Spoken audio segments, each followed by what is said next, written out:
चलिए सीखिएगा। प्रश्न संख्या कितना? 383 383 सीखेंगे। सिखाने इस क्वेश्चन जानने के पहले मैं एक छोटा सवाल पूछूं। आप लोगों में टोटल 500 टॉफी बांटी गई है, प्रत्येक को 5-5 टॉफी, तो संख्या आपकी कितनी? तो टोटल में प्रत्येक से भाग दे देंगे तो संख्या निकल जाएगा। आप लोगों में टोटल 1000 टॉफियां बांटी गई है, प्रत्येक को 2-2 टॉफी, तो आपकी संख्या कितनी? तो संख्या निकालने के लिए टोटल टॉफी में प्रत्येक के टॉफी से क्या करेंगे? तो आप जरा जल्दी से मुझे रेशियो आप अपनी क्वेश्चन में देखिएगा कि 6:5 और 4:3 क्या दिया हुआ है। तो हम पढ़ते हैं, उसके बाद आप बोलिएगा। 2400 रुपया को पुरुष और महिलाओं में बांटा जाता है, जिनकी कुल संख्या 95 है। पुरुष और महिलाओं की संख्या 95। सभी पुरुष और सभी महिलाओं द्वारा प्राप्त राशि 6:5 है, लेकिन उनके व्यक्तिगत हिस्से, व्यक्तिगत का मतलब प्रत्येक का हिस्सा, 4:3 है। 6:5 क्या दिया हुआ है, इसका जवाब दीजिए। सभी पुरुष और प्रत्येक पुरुष और प्रत्येक महिला का दिया हुआ 4:3।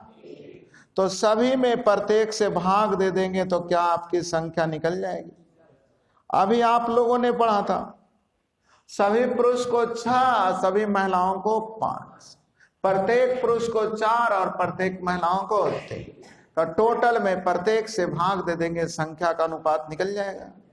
तो ये जो रेशियो निकला वो पुरुष और महिला की संख्या का। तो आप जल्दी से हर कैल्शियम से गुना कर लीजिए। हर कैल्शियम कितना हो जाएगा? अर्थात 9:10। आपके प्रश्न के अनुसार टोटल जनसंख्या दिया है 95। टोटल जनसंख्या कितना है? और यहां टोटल जनसंख्या जल्दी देखिए। तो टोटल का बैलेंस टोटल से पुरुष की संख्या निकालनी है तो 9 से गुना, महिला की जनसंख्या निकालनी है तो किनकी संख्या पूछ रहा? महिलाओं की संख्या क्या है, तो कैसे गुना? अर्थात हम लोगों का आंसर जल्दी बोलिए। तो मेन हमें इस प्रश्न में सीखना था कि 6:5 जो दिया हुआ है सभी का हिस्सा, और 4:3 जो दिया हुआ था प्रत्येक का हिस्सा। तो टोटल में प्रत्येक से भाग दे देंगे, संख्या का अनुपात निकल जाएगा। सही है? बोलते नहीं? 84 जो है आपका, 384 जो है एसएससी मेंस में आया हो क्वेश्चन है, ध्यान दीजिएगा। 3 बर्तन एबीसी समझा रहे, लिखना नहीं है, इसमें सीखना है। 3 बर्तन एबीसी की क्षमता 2, 4 और 6 लीटर है। आपके पास 3 बर्तन है ए, बी और सी, जिनकी क्षमता है 2 लीटर, 4 लीटर, 6 लीटर। लिखना नहीं, सीखना है। 3 बर्तन एबीसी की क्षमता 2 लीटर, 4 लीटर और एक खाली है। बी और सी क्रमशः पानी और दूध से भरा है। एक खाली है, बी पानी से भरा है और सी दूध से। मैं नहीं कर रहा हूं क्वेश्चन, अभी लिख रहा हूं, देख के लिखा हुआ है। एक खाली है, बी और सी क्रमशः पानी और दूध से। क्रमशः का मतलब बी पानी और सी दूध से भरा है। सही है? अब आपका प्रश्न का जो डिमांड है मैं पूरा करता हूं, सीखिए कि क्या कर रहा है। यदि बी को ए में डाला जाए, बी को किस में डाला जाए? तब बी को अगर ए में डालने जाइएगा तो 2 लीटर पानी ए में आ जाएगा, बाकी तो 2 लीटर पानी ऑलरेडी। बी को ए में डाला जाए तो बी को ए में डालिएगा तो ए की क्षमता 2 ही लीटर है, तो ए में 2 ही लीटर ना आएगा, बाकी 2 लीटर पानी ऑलरेडी बी में। यहां तक सही है? आगे क्या कहता है? सी को बी में, सी को किस में? अब सी को जब बी में डालने की बात किया जा रहा है, सी को बी में डालने की बात किया जा रहा है, तो बी में 2 ही लीटर दूध हटेगा।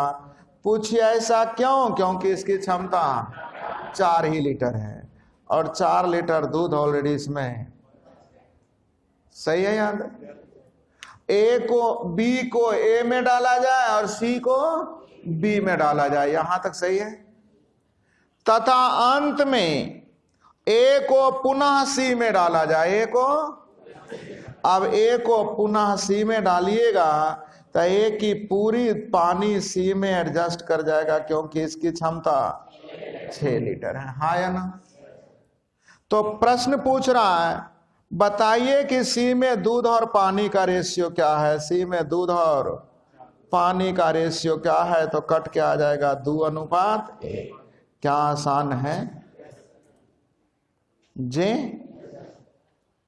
अब इसे लिखने से क्या फायदा, स्टेप सीखना चाहिए था। फिर से मैं बातें कर रहा हूं, सीखिएगा। ए, बी और सी है, जिसकी क्षमता 2 लीटर, 4 लीटर और 6 लीटर है। सर्वप्रथम कह रहा है ए खाली है, ए क्या है, बी और सी क्रमशः पानी और दूध से, यानी बी पानी से और सी दूध से भरा है। यहां तक तो समझ में आया। इसे क्या लिखने की जरूरत है, तो क्वेश्चन ही बोल रहा है। सर्वप्रथम बी को ए में डाला जाए, बी को, तब बी को जब ए में डालिएगा तो ए की क्षमता 2 लीटर है, अर्थात 2 लीटर पानी यहां आ जाएगा। यहां कितना पानी आ जाएगा, बाकी 2 लीटर पानी ऑलरेडी बी में ही रह जाएगा। सही है? सी को बी में डाला जाए, सी को किस में डालिएगा, तो सी को बी में डालिएगा तो बी में 2 ही लीटर दूध आएगा, क्योंकि इसकी क्षमता, और 4 लीटर ऑलरेडी दूध इसमें है। अंत में ए को सी में डाला जाए, तो ए को सी में डालिएगा तो पूरा का पूरा पानी इसमें आ जाएगा। क्यों आ जाएगा, क्योंकि उसकी क्षमता 6 है। तो प्रश्न कर रहा है सी में दूध और पानी का अनुपात बताइए।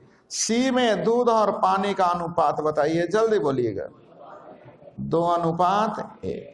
क्या आंसर देने आ जाएगा?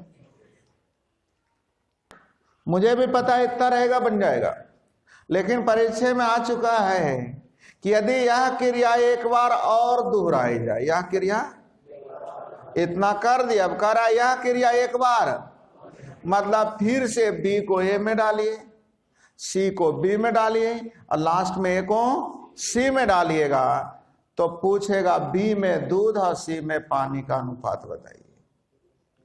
बी में दूध और सी में पानी का अनुपात बताइए। देखिए बहुत सारे विद्यार्थी इस क्वेश्चन को जानते हैं, बनाना नहीं लेकिन आंसर जानते हैं, 1:1 नहीं तो बनिए जाएगा, छोड़िए याद लीजिए। मैंने कहा कि अगर यह प्रश्न लिखा रहता कि यह क्रिया एक बार और दोहराई जाए, तो मैंने कहा इसका आंसर होगा यह क्रिया एक बार और दोहराई जाए तो पूछेगा बी में दूध और सी में पानी का अनुपात क्या है। तो केयर कीजिएगा, यहां पे इसको अब रोक लेते हैं, बढ़े ना। यह क्रिया एक बार और दोहराई जाए तो अब समस्या क्या इसमें होने वाला है कि जब 2 लीटर इसमें डालिएगा तो 2 दूध पानी है तो आधा दूध और आधा पानी भी आएगा। जब ए में डालने जाइएगा, बी को ए में डालिएगा, तब केवल दूध नहीं आएगा, केवल पानी नहीं आएगा, दूध भी आएगा। और तो कितना दूध कितना पानी, तो जिस अनुपात में दूध पानी का मिश्रण है उसी अनुपात में ना आएगा। मैंने कहा स्प्राइट की बोतल से अगर 1 कप लेते हैं तो पूरे स्प्राइट में अगर 5% चीनी है तो 1 कप में भी तो रेशियो सभी में क्या होगा, सेम। तो जब इसमें रेशियो है 2 का मतलब 1:1 है, तो यहां भी 1:1 में आएगा, 1:, तो 2 लीटर में हो जाएगा 1 लीटर दूध और 1 लीटर। क्या यहां तक समझ में आया? अब बी में बच जाएगा 1 लीटर दूध और 1 लीटर। जी एग्री है? अब कह रहा है सी को किस में डाला जाए, तो सी को जब बी में डालिएगा तो 2 ही लीटर आएगा बी में। कितना लीटर आएगा, क्योंकि 2 लीटर तो ऑलरेडी पहले से और इसकी क्षमता 4 है, यानी 2 ही लीटर आएगा। लेकिन 2 लीटर में कितना दूध आएगा, कितना पानी आएगा, उसकी बात मैं करूं तो ध्यान दीजिए, यहां रेशियो है कितने का, 2:1। 2:1 तो 2 लीटर में भी 2:1 का ही रेशियो आएगा। जब उसी से निकाले हैं तो जिस रेशियो में यहां है उसी रेशियो में इसमें डालेंगे। तो 2:1 का मतलब दूध आ जाएगा, सीखिएगा, 2 का तुलना 2 1 3 से दूध निकालना है, 2 से गुना पानी आ जाएगा, 2 का तुलना 3 से गुने। ये कैसे, आप समझ रहे हैं मेरी बात? इतना तो जरूर समझ में आया होगा कि बी में 2 लीटर आएगा। इतना समझ में आया? बी में कितना आएगा, लेकिन 2 लीटर में कितना दूध कितना पानी, यही ना नहीं समझ में आ रहा है। तो कितना दूध कितना पानी की बात मैंने कहा, तो मैंने कहा रेशियो था कितना, तो 2:1 का मतलब 2 लीटर में 2:1 का ही रेशियो होगा। तो 2 का तुलना 2 1, दूध रहेगा 2 भाग और पानी रहेगा, नहीं समझ में आया? आया? दोनों को जोड़िएगा तो 2 आ जाएगा। जोड़ के देखिए, 4/3 प्लस 2/3 यानी 6/3 का मतलब 2 आया। बोले ना हाँ या ना? अब जब निकल गया तो आपसे प्रश्न पूछ रहा है, क्या पूछ रहा है, बी में दूध और सी में, तब बी में अब दूध हो जाएगा, देखिए 4/3 प्लस 1 पहले से, हाँ या ना? बी में दूध की मात्रा। सी में पानी कितना होगा, तो सी में पानी देखिएगा शुरू में था कितना, 2 लीटर, उसमें से 2/3 तो निकल चुका है, और लास्ट में ए वाले सी में डाल दिए, अर्थात 1 लीटर पानी यहां आ गया है। लास्ट में ए वाले सी में जाके डला जाता था। तो बी में दूध होगा, जल्दी जोड़िए, 4 3 7/3। अब पानी भी यहां हल करके देखिए, 7/3 यानी कट के आ जाएगा 1:1।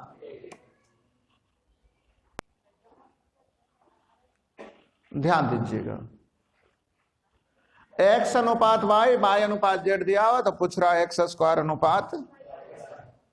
सीखिएगा तरीका नंबर फर्स्ट। आप लोगों को सिखाया गया था कि जब कभी इस तरह से रहे x y बराबर y z, मतलब x y z जीपी का टर्म होगा, तो आप अपनी मर्जी से इसे मान सकते हैं 1 2 2, दोनों जगह बाय, तो बाय दोनों जगह सेम होना चाहिए ना। 1:2 बराबर 2:4, सही है? बोलिएगा 1:2 बराबर 3:6 क्यों नहीं मानो? इसलिए नहीं मान सकते कि यहां बाई 2 है तो वहां भी बाई 2 ही होनी चाहिए। तो पूछ रहा है x² y², x² का मतलब 1, अब y² का मतलब, अब ऑप्शन में देखिए 1:4 कौन आएगा, तो ऑप्शन नंबर ए ही 1:, सही है? तो आंसर कौन हो जाएगा? और किसी को देखिएगा 1:4 आने वाला नहीं है, सही है? इनसे अगर आपको ना मन लगा तो ध्यान दीजिएगा, आप लोग बच्चों की तरह देखिए, जब 2 रेशियो बराबर हो तो नजदीक को नजदीक से, दूर को दूर से, तब y² बराबर xz बोल सकते हैं। प्रश्न में दिया है x², क्या दिया हुआ है? अब y² को मैं लिख सकता हूं x, x से x कट जाएगा, आंसर कितना आ जाएगा? x² में वो x कट जाएगा तो एक ही x न बचेगा, आंसर कितना आ जाएगा? x/407। 4/4 नहीं बताए हैं, कोई बात नहीं है। कितना लिखा हुआ ये बोलिए? 0.12, 0.218। चतुर्थानुपाती का मतलब होता है चौथा पद मुझे ज्ञात नहीं करना है, चौथा पद मुझे निकालना, यही कहलाता है चतुर्था। अब ध्यान दीजिए, चतुर्थानुपाती का मतलब चौथा पद तो समझ में आया, साथ ही साथ होता है चौथा पद निकालने के लिए जो पहला दूसरा का रेशियो होगा वही रेशियो तीसरा, और तो पहला दूसरा का रेशियो अगर आप हल करें तो देखिएगा हमें लगता है कट रहा है कितना से, दशमलव से दशमलव कट जाएगा। 3 से 4 बार में 3 से 4:7, तो इसको भी 4:7 लाने के लिए 8, तो ये अन्य चतुर्थानुपाती कितना हो जाएगा? 14। जो फॉर्मूले पढ़े होंगे तो पढ़े होंगे BC/A। BC/, मैं अभी फॉर्मूले जानबूझ के नहीं बताया हूं क्योंकि आपकी दिमाग यूज होना चाहिए। चतुर्थानुपाती का मतलब होता है BC/A। ABC का चतुर्थानुपाती BC/A। क्यों होता है वो समझ में आ गया होगा कि इन दोनों का जो रेशियो होगा वही रेशियो इन दोनों का भी होना। तो ये सब नियम चलता था तब जब हम लोग शुरुआती सीखते हैं, जब क्लास 6-7 में पढ़ते हैं। आपको इतना नहीं करना है, सीधे चतुर्थानुपाती मतलब पहला दूसरा का रेशियो जल्दी से देखिए कितना, 4 और, तो 4 को अगर 8 का रहा है तो 7 को कितना बोलेंगे? अर्थात आंसर 14 विदाउट पेन बनेंगे। ध्यान दीजिएगा, एक व्यक्ति 8600 रुपये अपने 5 बेटे, 4 बेटियां और 2 भतीजों में बांटना है। बेटे हैं, बेटी है और भतीजा है। 5 बेटे हैं, 4 बेटियां हैं और 2 आपकी संख्या दिया हुआ है। प्रत्येक के हिस्से की बात कर रहा है, सीखिएगा। प्रत्येक बेटी को भतीजे का 4 गुना, भतीजे का, प्रत्येक बेटे को भतीजे का 5 गुना, कितना हो जाएंगे? टोटल अमाउंट 8600 रुपया। निश्चित राशि 1, रेशियो भी तो 1, याद आ रहा है? तो टोटल 8600, यहां टोटल हो जाएगा 25, 16, 41 और 2। कैसे समझ में आया? एक बेटे को 5, ऐसे से 5 बेटे हैं तो 5 है। एक बेटी को 4, ऐसे से 4 बेटी है तो 4 4। एक भतीजों के 1, ऐसे से 2 भतीजे हैं तो 2। तो 25, 16, 41 और 2। अब अगर सभी बेटे का तो 25 से गुना, प्रत्येक बेटे का तो 5 से। सभी बेटी को तो 16 से गुना, एक बेटी का तो 4 से। सभी भतीजे का तो 2 से गुना, एक भतीजे का तो 1 से। क्या पूछ रहा है? जवाब दीजिए। प्रत्येक बेटे का भाग बताइए कैसे गुना? क्या ईमानदारी पूर्वक बताइए। पढ़ाए ने? 2 बेलन के अर्धव्यास, अर्धव्यास का मतलब होता है त्रिज्या। 2 बेलन के त्रिज्या का रेशियो दिया हुआ, रेडियस का रेशियो दिया हुआ 3:5। इनकी ऊंचाई का अनुपात दिया हुआ 2:3। तो इनके वक्र पृष्ठ का अनुपात, तो बेलन का वक्र पृष्ठ है ना, कर्व सरफेस एरिया, वक्र पृष्ठ, लेटरल सरफेस एरिया भी बोलते हैं, कर्व सरफेस एरिया भी कहते हैं, है ना, जिसकी फॉर्मूले आपने पढ़ा होगा 2πr। सही है। अब हमें केयर क्या करना, आपको कंपटीशन में आ गए हैं तो जनरल एग्जाम, कंपटीशन एग्जाम में अंतर यही है कि कम से कम डाटे का यूज करें। तो जब मुझे रेशियो निकालना है तो रेशियो निकालने वक्त 2π से कोई लेन देन, क्योंकि 2π तो निश्चित। तो कर्व सरफेस एरिया का रेशियो हो जाएगा r इंटू, तो r दिया हुआ 3 और 5, h दिया हुआ 2 और 3। तो जल्दी से जवाब दीजिए, आंसर कितना हो जाएगा? 2:। 2π क्यों लिखते रहे? 2π से 2π तो कट ही जाएगा। डिपेंड करेगा रेशियो r और h पे। अब क्यों होता है 2πr/h, आपको मेंसुरेशन में मैं बताऊंगा, रटने की जरूरत नहीं है। अभी केवल ख्याल कर लीजिए कि 2πr/h होता है, जानते हैं ना। 2 बेलन के आयतन का रेशियो दिया है, उनकी लंबाई मतलब ऊंचाई का रेशियो दिया है, तो उनके व्यास का अनुपात पूछ रहा है। तो रुक जाइएगा। बेलन का आयतन होता है 1/3, सॉरी, बेलन का आयतन होता πr², लिखना मना है, πr²। आपसे रेशियो पूछ रहा है व्यास का, व्यास डिपेंड करेगा किस पे? त्रिज्या पे। तो मैं कह सकता हूं r² बराबर हो जाएगा v बटा क्योंकि पाई कांस्टेंट है, इसे लिखने की कोई आवश्यकता कि 9th वाले तरीके से बताऊं।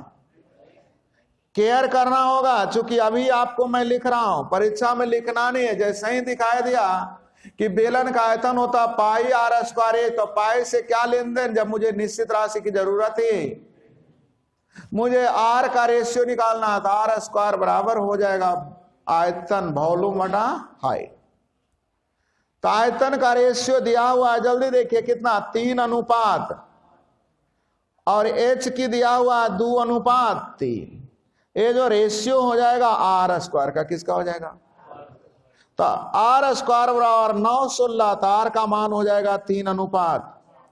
और जब त्रिज्या का रेशियो, रेडियस का रेशियो 3 अनुपात 4 हो गया, तो इसके व्यास का भी रेशियो 3 अनुपात।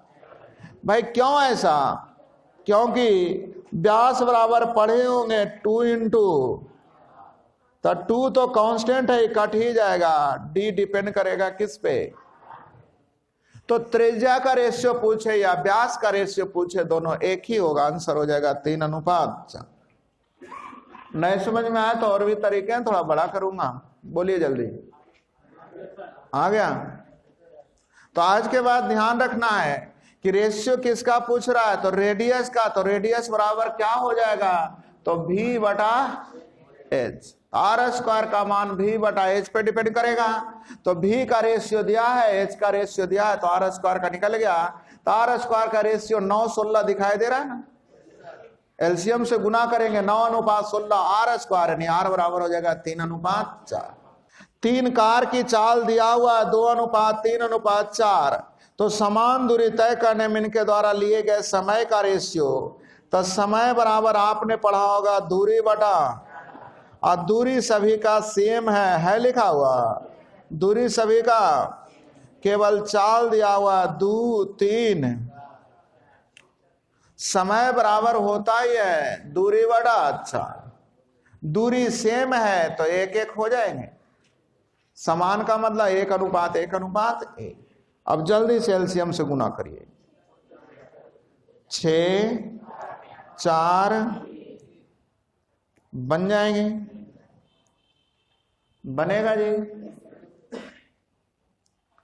एक त्रिभुज के तीनों कोनों का रेशियो दिया हुआ 2 अनुपात 7 अनुपात। अब मैं कहूंगा क्लास 6 के बच्चे से भी पूछ करके त्रिभुज के तीनों कोनों का जो, तो जोगफल का तुलना जोगफल से, जल्दी बोलिए, 20 से, कितना बार में। अब जिसे निकालना है, पहला कोण तो 9 दूनी, दूसरा तो 9 सते, और तीसरा आते गरनमा। क्या तीनों कौन निकल पाएंगे आप लोगों से, यही सब पढ़ने आए हैं। 2 गोले का रेडियस का रेशियो दिया हुआ, त्रिज्या का रेशियो दिया हुआ 1 अनुपात 4, और हमसे पूछ रहा है पृष्ठ क्षेत्रफल, तो गोला का पृष्ठ क्षेत्रफल होता है 4 पाई। अब आप ही जानते होंगे 4 कांस्टेंट पाई कांस्टेंट, तो इस पे कुछ फर्क पड़ेगा, यानी पृष्ठ क्षेत्रफल हो जाएगा आर स्क्वायर, यानी आंसर हो जाएगा 1 अनुपात 16। कलम नहीं लगनी चाहिए सब में। गोला का पृष्ठ क्षेत्रफल होता है 4 पाई, तो 4 कांस्टेंट 5 कांस्टेंट डिपेंड करेगा किस पे, आर स्क्वायर पे, तो 1 का स्क्वायर 1 और 4 का स्क्वायर 16, सही है।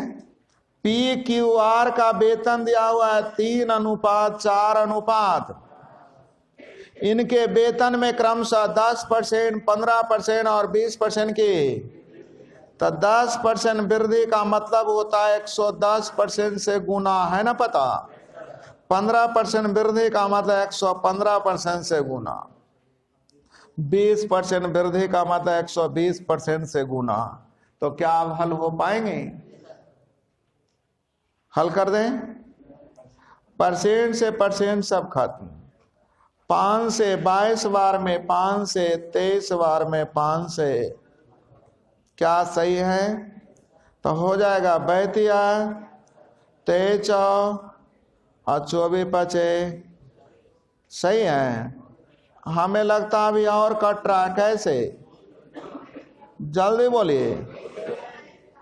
2 से 33, 46, 60 यानी रेशियो हो जाएगा 33:46 बन पाएगा?